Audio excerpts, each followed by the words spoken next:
최근에 카톡방에서 초대되어 가지고 가입한 하나의 카톡방이 있습니다. 카톡방이 뭐냐 하면 학사 26기 30주년 기념회 이런 이름의 카톡방이었어요. 동기로부터 연락이 왔는데 임관한 지가 30년이나 되었다는 거죠. 제가 그때 알았습니다. 잠시 그때를 생각하며 상념에 잡혔죠.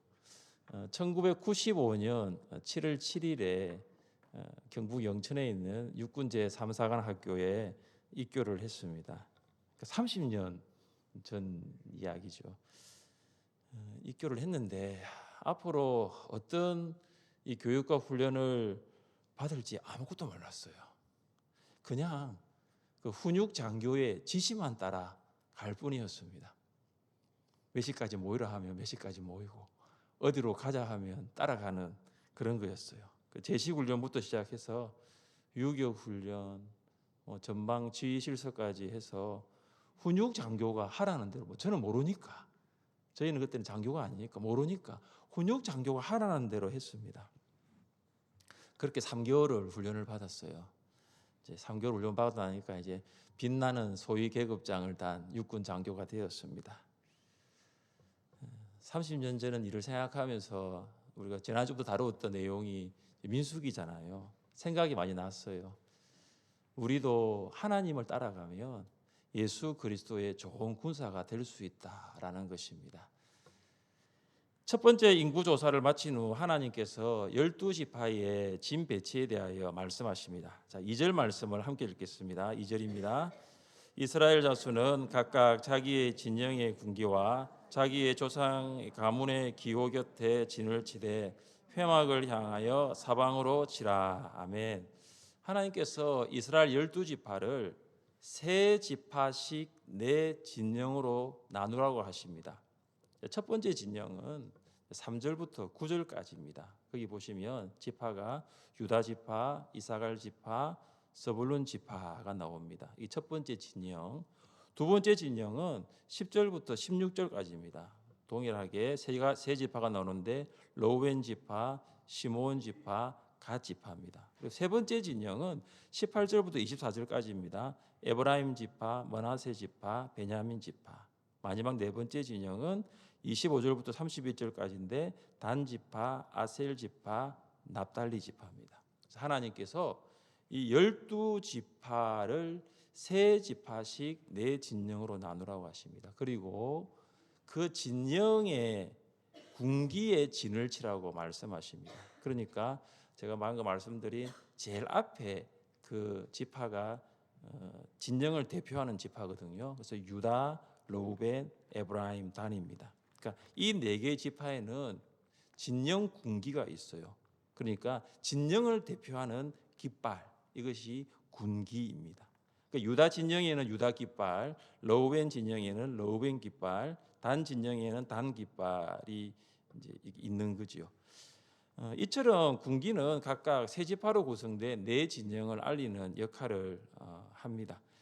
또한 하나님께서는 12지파에게 각 조상의 가문의 기호 곁에 진을 치라고 합니다. 여기 기호도 깃발을 가리킵니다. 그러니까 이 깃발은 네 진영을 알리는 깃발과는 달리 12지파를 알리는 깃발이에요. 그러니까 지금 잘 보시면 이스라엘 백성이 어디에 진을 치냐가 중요하죠. 진영을 알리는 깃발과 지파를 알리는 깃발 옆에 진을 치는 것입니다. 이스라엘 백성이 어느 진영에 속해 있는지 또 어느 지파에 속해 있는지를 무엇을 보면 알 수 있을까요? 깃발을 보면 알 수 있는 거예요. 광야는 아무것도 없습니다. 그러니까 그 깃발을 가지고 어느 진영, 어느 지파인지를 알 수 있습니다. 자, 그렇다면 여러분, 우리의 깃발은 누구일까요? 출애굽한 이스라엘 백성이 러비딤에서 아말렉과 전쟁을 하였습니다. 이 세상적인 전력에서는 아말렉이 우세였지만 영적인 전력에서는 이스라엘이 우세였습니다. 모세의 기도와 아론과 훌의 중보 기도를 통해서 이스라엘이 승리를 거두었습니다. 그때 모세가 제단을 만들고 그 제단의 이름을 여호와 니시라고 불렀습니다. 여러분, 여호와 니시의 뜻이 무엇입니까? 여호와는 정확하게 번역을 하면 여호와는 나의 깃발이다라는 거예요. 왜 모세는 이 제단을 여호와는 나의 깃발이라고 불렀을까요? 여러분, 깃발은 표시를 말하죠. 모세가 만든 제단을 통해서 무엇을 표시하려고 했을까요? 아말렉과의 전쟁을 승리하게 하신 하나님을 표시하려고 한 거예요. 하나님께서 광야 같은 세상을 살아가는 우리에게도 승리를 주시는 줄 믿습니다. 그런데 그 승리는 우리의 힘이 아니라 하나님의 힘으로 주어지는 것입니다. 우리의 능력이 아니라 하나님의 능력으로 주어집니다. 그래서 우리는 이렇게 고백할 수 있어야 합니다. 여호와는 나의 깃발입니다. 우리 한번 따라해 보겠습니다. 여호와는 나의 깃발입니다. 여호와는 나의 깃발입니다. 이스라엘 백성은 이 진영과 지파 위에서 펄럭이는 그 깃발을 보면서 이런 고백을 했을 것입니다. 이 광야에서 우리와 함께 하시고 우리에게 승리를 주시는 분은 하나님이십니다. 우리는 대적들과 싸워서 이길 수 있는 힘과 능력은 전혀 없지만 하나님께서 이 광야에서 반드시 우리를 승리하게 하실 것입니다. 이런 고백을 그들은 그 깃발을 보면서 하였을 것입니다. 이 고백이 우리의 고백이 될 수 있기를 주님의 이름으로 축복합니다. 하나님께서 이스라엘 백성이 이제 회막을 중심으로 해서 사방으로 진을 치게 하십니다. 여러분, 모양은 회막을 중심으로 한 네모 모양이에요. 우리는 동서남북이라고 부르는데 이 진영을 따라서 가면 동남서북이 되는 거예요. 그래서 동남서북을 따라서 세 지파씩 진을 칩니다. 동쪽에 세 지파, 남쪽에 세 지파, 북쪽에 세 지파, 그리고 서쪽에 세 지파, 북쪽에 세 지파, 이렇게 동남서북으로 진을 칩니다. 왜 하나님께서 이스라엘 백성들이 이 회막을 중심으로, 중간에 있는 회막을 중심으로 동남서북으로 진을 치게 하셨을까요? 이유가 있습니다. 하나님은 질서의 하나님이기 때문입니다. 이스라엘 백성은 430년 동안 애굽 노예로 살면서 질서와는 거리가 먼 삶을 살았습니다. 여러분, 노예는 질서 없는 사람이다 이렇게 보면 됩니다. 노예는 질서가 없어요. 그런데 하나님께서 이스라엘 백성을 노예라 부르지 않습니다. 뭐라고 부르느냐 하면은 여호와의 군대라고 부르십니다. 한 번도 하나님은 이스라엘 백성을 노예라고 부르신 적이 없습니다. 우리 함께 말씀을 읽어보겠습니다. 이스라엘 자손이 애굽에 거주한 지 430년이라 430년이 끝나는 그날에 여호와의 군대가 다 애굽에서 나왔은즉. 이스라엘 백성이 애굽에서 노예로 430년을 살았습니다. 그런데 430년이 끝나는 날에 노예가 출애굽하였다고 말하지 않고 여호와의 군대가, 하나님의 군대가 출애굽하였다라고 기록했습니다. 이것이 하나님의 시선입니다.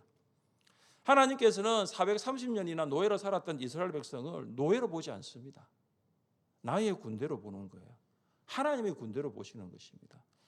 여러분, 군대는 어떤 특징이 있습니까? 군대는 명령과 지휘 통솔에 따라서 일사불란하게 움직입니다. 그리고 군대는 이 명령과 지휘 통솔에 따라서 목적지를 향해서 전진합니다. 하나님의 군대가 그와 같습니다. 하나님의 군대는 하나님의 명령에 따라서, 하나님의 지휘 통솔에 따라서 일사불란하게 움직이고 목적지를 향해 전진합니다. 훈련소에 입소한 훈련병들은 처음에는 일사불란하게 움직이지 않습니다. 어떤 모습이냐면 아주 어리바리합니다. 이게 무슨 말이냐면 조교가 좌우정렬 이렇게 하는데요, 훈련병들은 오하열이 맞지 않습니다.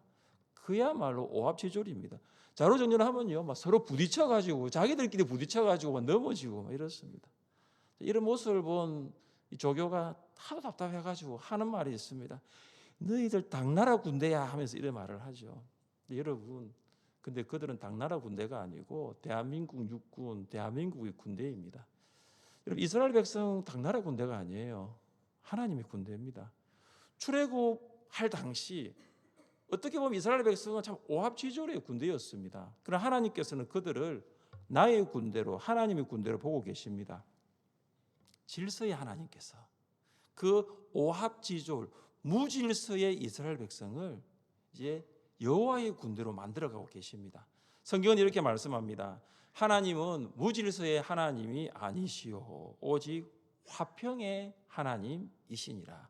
여러분, 하나님 어떤 분이신 줄 아십니까? 하나님은 무질서의 하나님 아니세요. 질서의 하나님이십니다. 고린도 교회 안에는 많은 은사를 가진 성도들이 있어서 아주 무질서했습니다. 여러분, 교회는 질서가 있어야 합니다. 왜냐하면 하나님이 질서의 하나님이시기 때문입니다. 그래서 군대라는 단어와 참 잘 어울리는 단어가 질서예요. 질서. 교회는 하나님의 명령과 지혜 통솔에 따라 움직이는 군대가 되려면 반드시 영적 질서를 따라야 합니다. 왜 하나님께서는 이스라엘 백성이 회막을 중심으로 사방으로 진을 치게 하였을까요? 하나님은 말씀의 하나님이기 때문입니다. 여러분, 회막은 뜰, 성소, 지성소로 구성되어 있습니다. 회막은 하나님께서 정하신 시간에 만나 주시는 장막이라고 제가 지난주에 말씀을 드렸습니다. 자, 그렇다면 하나님께서 이스라엘 백성을 어떻게 만나 주십니까? 어떻게 만나 주실까요? 말씀으로 만나 주시는 거예요. 이스라엘 12지파는 회막을 중심으로 사방으로 이 네모 모양으로 진을 칩니다. 여러분, 이 네모 모양, 이것은 이스라엘 모든 지파가 말씀을 가장 잘 들을 수 있는 구조입니다. 그러니까 한 지파도 예외 없이 모든 지파가 어디를 향해 있죠? 회막을 향해 있는 거예요. 왜 하나님께서 이스라엘 백성이 이 회막을 중심으로 진을 치게 했을까요?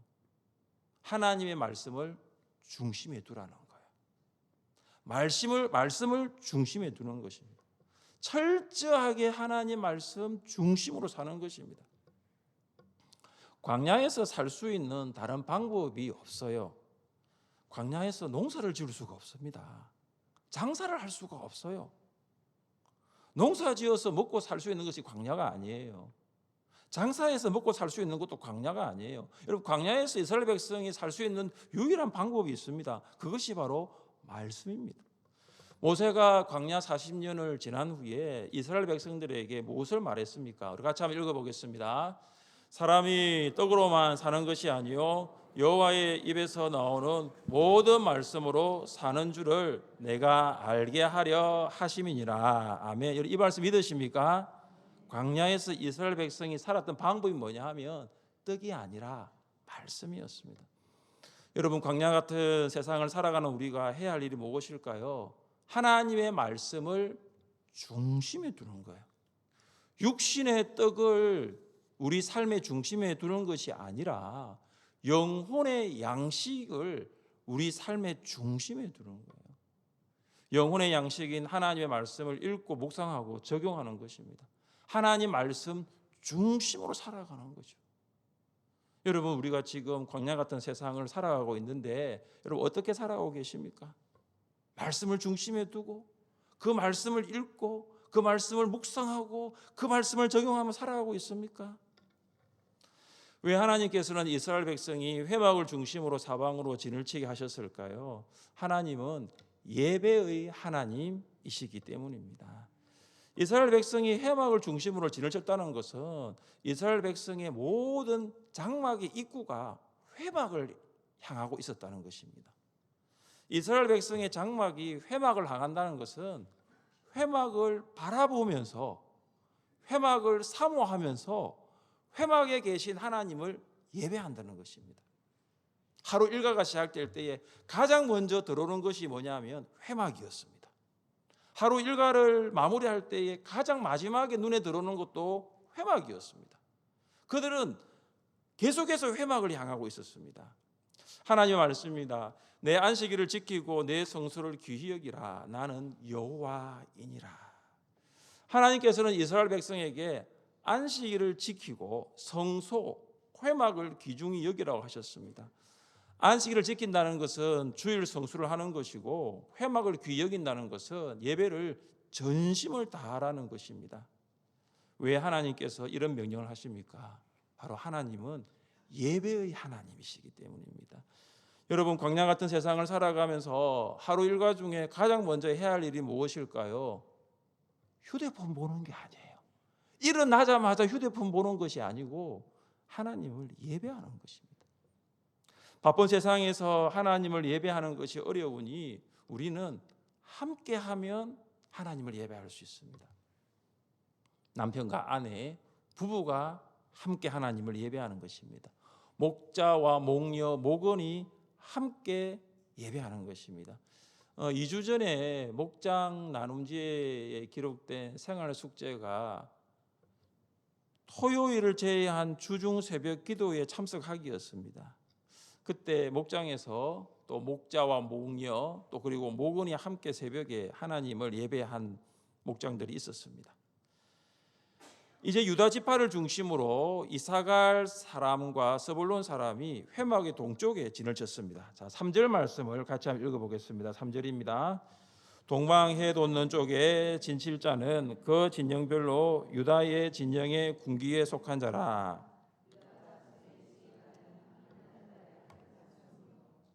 자, 유다 지파를 포함한 유다 진영이 동쪽에 진을 쳤습니다. 여러분, 이 동쪽이라는 것은 고대에서 가장 좋은 방향, 그리고 가장 특별한 방향, 영광스러운 방향을 이야기할 때 동쪽입니다.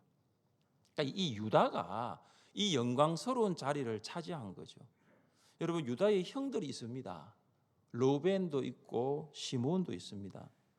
만약에 순서로 따지자면은 르벤과 시므온이 이 동쪽 방향에 진을 쳐야 됩니다. 그런데 그들은 진을 치지 못했습니다.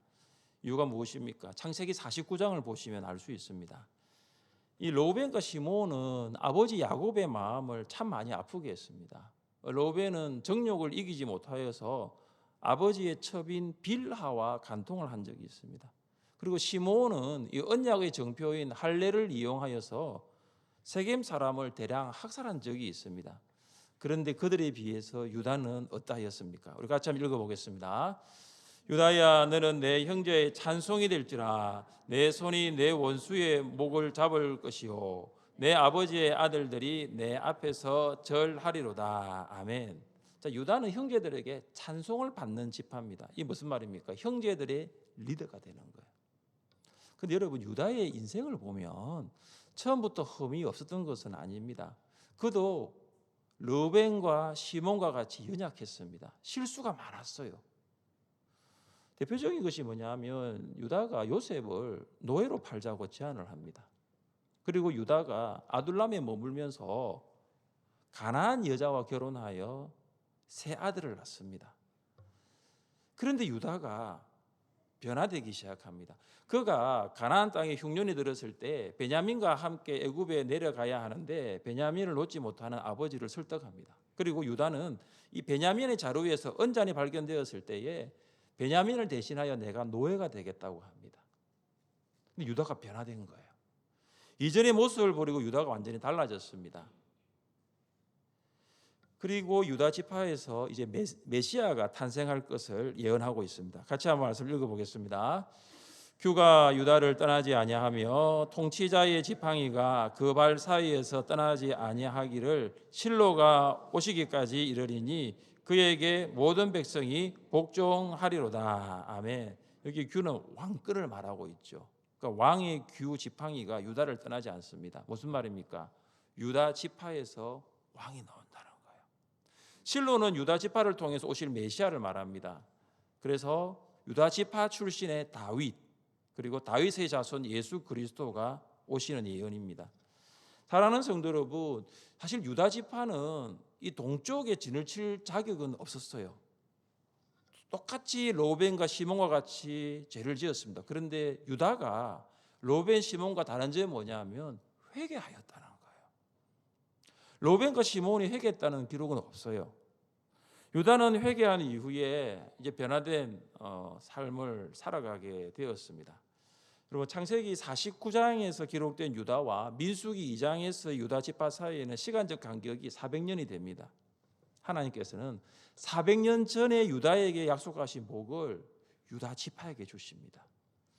우리는 유다를 통해서 유다 지파에게 복 주시는 하나님을 보면서 한 가지 우리 가운데 알아야 될 교훈이 있습니다. 지금 우리의 행동이, 지금 우리의 신앙이, 지금 우리가 어떻게 예배드리느냐가 우리의 자녀와 우리 자손의 미래까지도 결정할 수 있다는 거예요. 우리도 유다와 같이 흠이 많고 연약하여 실수를 많이 합니다. 그러나 그 즉시 회개하면 중심을 보시는 하나님께서 용서하시고 기회를 주시는 것입니다. 자, 회막의 동쪽에 유다 진영이 진을 치고 회막의 남쪽에는 로벤 진영이 진을 치고 회막의 서쪽은 에브라임 진영이 진을 치고 마지막 회막의 북쪽에는 단 진영이 진을 칩니다. 이것이 이스라엘 12지파의 배치입니다. 자, 그렇다면 레위 지파는 어디에 진을 칠까요? 17절 말씀을 같이 읽습니다. 17절입니다. 그 다음에 회막이 레인의 진영과 함께 모든 진영의 중앙에 있어 행진하되 그들의 진친 순서대로 각 사람은 자기의 위치에서 자기들의 길을 따라 앞으로 행진할지니라. 아멘. 레위 지파는 이스라엘 진영의 중앙에 위치한 회막에 진을 칩니다.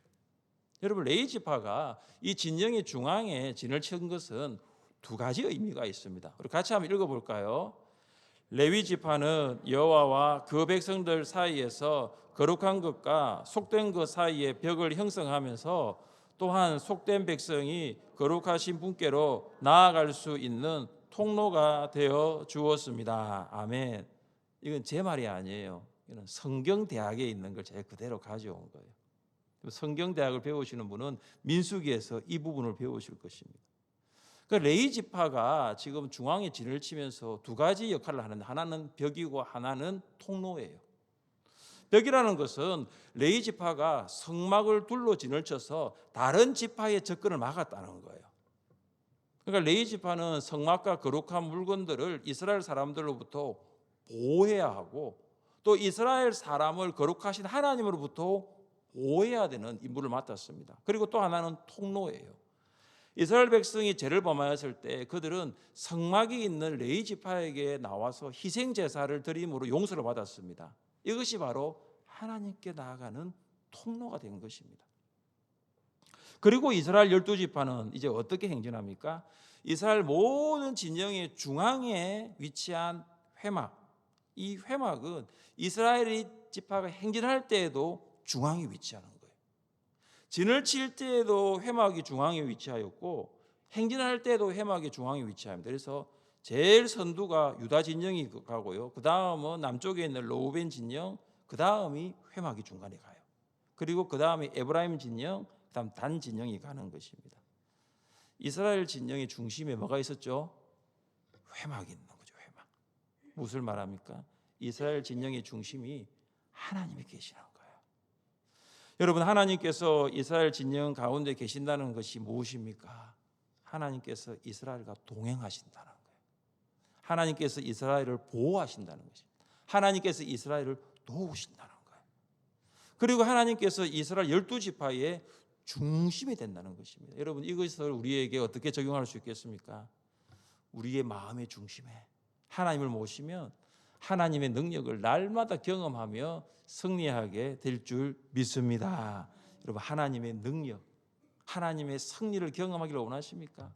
그러면 하나님을 변방이 아니라 중심에 모시세요. 하나님을 내 삶의 중심에, 우리 가정의 중심에, 내 인생의 중심에 모시는 거예요. 사랑하는 성도 여러분, 이스라엘 백성은 모세로부터 들은 진의 배치와 행진 순수를 이제 어떻게 하였습니까? 34절 말씀을 함께 읽겠습니다. 이스라엘 자손이 여호와께서 모세에게 명령하신 대로 자기들의 길을 따라 진치기도 하며 행진하기도 하였더라. 아멘. 이스라엘 백성은 하나님의 말씀을 절대적으로 순종했습니다. 그들은 어느 지파와 함께 어느 방향의 진을 배치했는지에 대해서 불평하지 않았어요. 왜 우리는 서쪽입니까? 왜 우리는 북쪽입니까? 불평하지 않았어요. 그들은 어느 진영이 선두에 있든지 어느 진영이 후미에 있든지 행진할 때 불협화음이 없었습니다. 왜 우리는 제일 뒤에 가야 됩니까? 그들은 불평하지 않았어요. 그들은 온전히 하나님 말씀에 순종하였습니다. 우리 모두 하나님의 말씀을 순종하며 하나님의 힘과 능력과 하나님의 승리를 경험하며 살아갈 수 있기를 주님의 이름으로 축복합니다. 시간 자리에 함께 일어나셔서 찬양하겠습니다. 나의 힘이 되신 여호와여.